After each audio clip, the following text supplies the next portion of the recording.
What's up, everybody? Matt Gajewski here, back again with the Odd Shopper channel. And today we're talking some college football bets ahead of Week 5, the Friday slate. We've got 4 games on deck for you, and we're going to talk each and every one. Before we get started, make sure to hit that thumbs up button, subscribe to the channel, and hit the notification bell so you know when this and all other content goes live.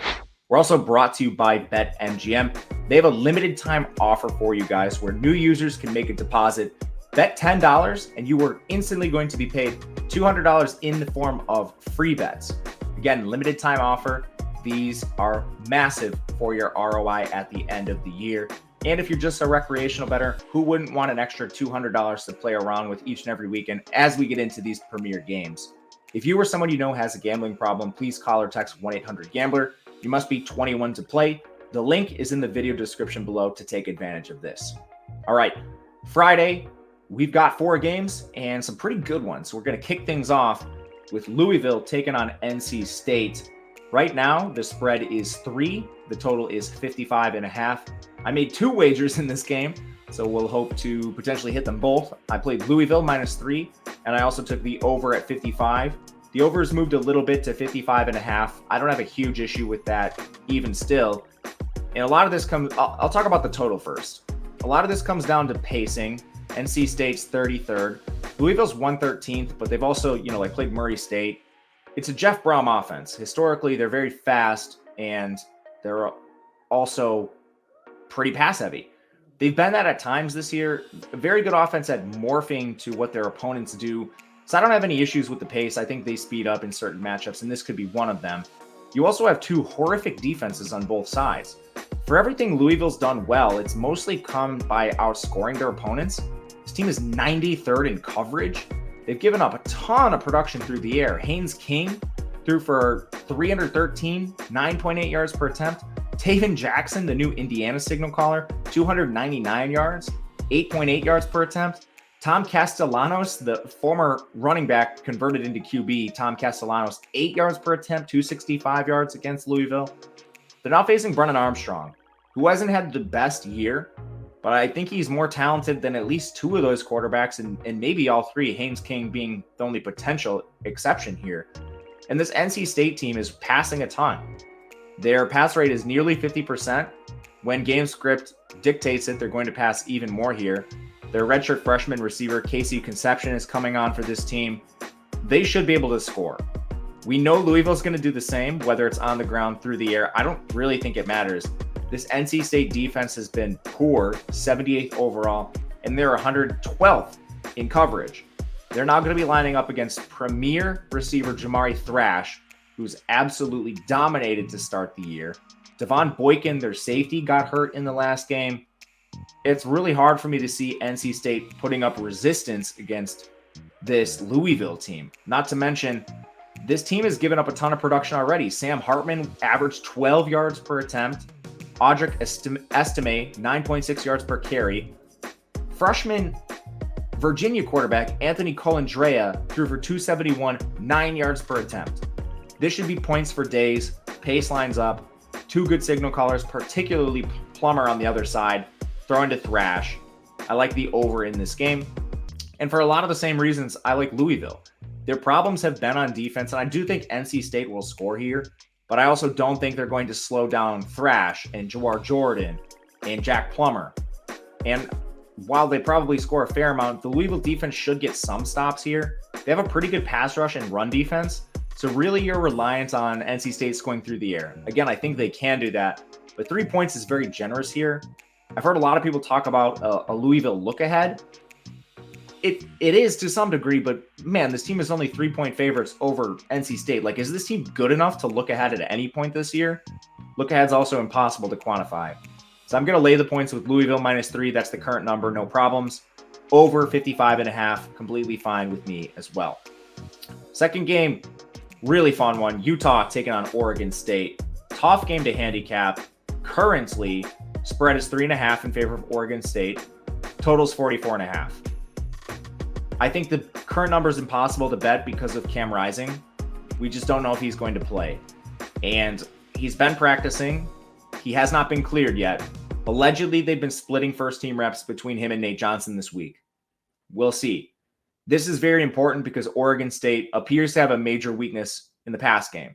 They don't rush the passer well. They didn't last year. They're 95th this year, but they lost 2 premier starters in their secondary, and they played 3 cupcakes prior to Washington State. Well, what happened in Washington State? Their best receiver got hurt. Cam Ward still threw for 404 yards and 12 yards per attempt. The first test this Oregon State defense had, they failed miserably.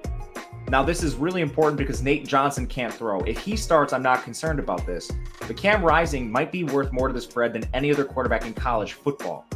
If he returns, I'd have a lot more optimism for this Utah offense, throwing to Mikey Matthews, their 4-star freshman. Maybe you get guys like Munir McClain back, but still you have Devon Vele. Like, the receivers aren't horrible.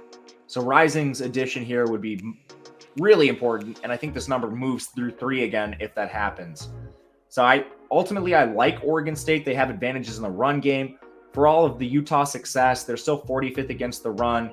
I think their schedule's been easier than most. You play a freshman in Dante Moore. He throws a pick 6 on the first play of the game. You play a backup quarterback in Baylor.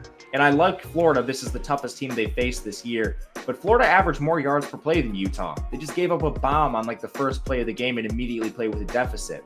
The defense went on to allow 300 yards to Graham Mertz. So there's questions with Utah for me, especially against the run, and now you're facing the best rushing attack you've seen all year. Whether it's Damian Martinez or Deshaun Fenwick, even Uiagalelei, Oregon State should have success running the ball. But with Rising being questionable here, that's enough for me to stay away from the game. I would say Utah is my lean. If Rising plays, I would try to buy back on the Utah side if you want to bet this game. Third game, we have Louisiana Tech taking on UTEP. 1-point spread in favor of UTEP, 52.5 total here. Injuries, I think, are the biggest key to this game. I played Louisiana Tech as a dog +1. I think this moves through 0, and it's largely because of the injuries on the UTEP side. Wide receiver Tyron Smith missed last game, didn't practice on Monday. They were down Stephen Hubbard, one of their tackles. In the secondary, Trezon Hugh and Tez Moore didn't play in their last game. That's 2 starters there. Mike Franklin, one of their running backs, didn't play. Deion Hankins was limited after going through warmups. He couldn't get it going, only played briefly. Oh, I missed a starter in their secondary too. Mikel Broussard. They might be down 3 starters in their secondary here. Not to mention Gavin Hardison is playing through an injury. He was limited on Monday. There was a lot of talk coming out of UTEP how he might play with some extra equipment on to help him get through his injury. Not sure what it is, but having an injured quarterback playing regardless isn't a positive for UTEP. On the other side, Louisiana Tech has played some pretty tough teams. Nebraska, SMU, they had North Texas and FIU, who aren't walkovers either. They lost to FIU, they beat FIU 22-17. A little uglier than the box score indicates. Averaged more than a full yard per play over FIU, who couldn't throw the ball. Just a lucky long run right away got them in that game. SMU only 5.8 yards per play. Nebraska only 6.3. They might get Hank Bachmeier back here. I think that's the biggest question for Louisiana Tech backers. But honestly, Jack Turner came out last game and played pretty well. He runs better than Bachmeier, 67% completion, 7.3 yards per attempt. Those are all pretty good numbers. And UTEP's defense has been horrible. Even if Louisiana Tech needs to lean on the ground game more, UTEP is 105th in run defense. They're 88th in coverage. I think Louisiana Tech can score here. And not to mention, they got a bunch of their receivers back from injury, like Cyrus Allen's back now. We'll see, but I like this Louisiana Tech offense. And meanwhile, UTEP just decimated by injuries. They just got beat by UNLV, and honestly, the game wasn't as close as the score indicates. UNLV 6.6 yards per play. UTEP was at 4.9. Hardison's been bad this year. 56% completion, 7.3 yards per attempt. More interceptions than touchdowns. Everyone saw the Jacksonville State game in week 0. Their coaching staff doesn't help them at any point. I think this could be pretty tough sledding for UTEP dealing with as many injuries as they are. I'm going to back Louisiana Tech here +1. Not to mention, UTEP's pretty good throwing the ball. Louisiana Tech's strength on defense, they're 28th in coverage. They struggle more against the run. That's not where UTEP succeeds. Last game, we've got Cincinnati, BYU.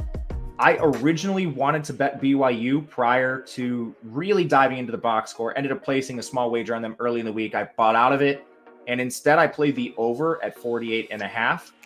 To get into why, pacing lines up here. Both teams above average in pace. Cincinnati is 53, BYU is 58. Pass rate, BYU is at 57%. Cincinnati is pretty neutral here, 44.5. They'll pass when they need to. But I think there's matchups to exploit on both sides of the ball, which is why we can look to the over. This BYU team is 111th in run defense. Cincinnati wants to be a run-based team. They have a mobile signal caller with Emory Jones, a couple good running backs, Montgomery and Kiner. Not to mention the receivers have been pretty good here too. Their transfer portal job at Braden Smith, Xavier Henderson, these have been solid players. And you look at the game against Oklahoma, I think some people might be scared by the 20-6 score. Here's what happened in that game.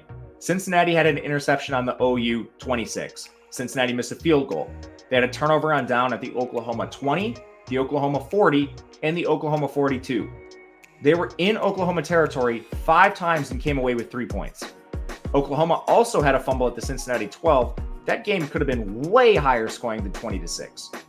Now, they lost to Miami, Ohio. I think some of that has to do with Cincinnati's own problems here.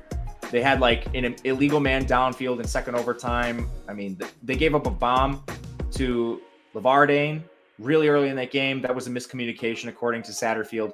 I think the Cincinnati team hasn't shown quite as much as they can on offense, which makes me scared about a BYU side and why I ultimately didn't play that. But all I want to say here is they can score. For BYU now, they're a pass-heavy team. Cincinnati is strong up front. They have a very good defensive line. They're 25th in pass rush, 50th in run defense. But BYU is a good offensive line. They're 23rd in pass blocking. And this is a Cincinnati secondary that ranks 123rd. You now have Keaton Slovis. Hopefully this team can return Cody Epps. But you still have a slew of good receivers here. Roberts is still there. They're top 3 from last year, other than Puka Nacua. So I think BYU right away can throw on Cincinnati. And again, pacing lines up here. Defensive weaknesses for both teams work right into the strengths of the offenses. I'm expecting points, and I'll play over 48.5. Let me know in the comment section what you think of these plays. We'll be back again this weekend, talking the best bets for Saturday. If you want a full-length breakdown of the Saturday slate, myself and Ben Raza, we do that on Betting You on this very channel. We'll have 2 episodes, one talking the premier games, one talking a couple of the greasier games on the slate too. Check those out.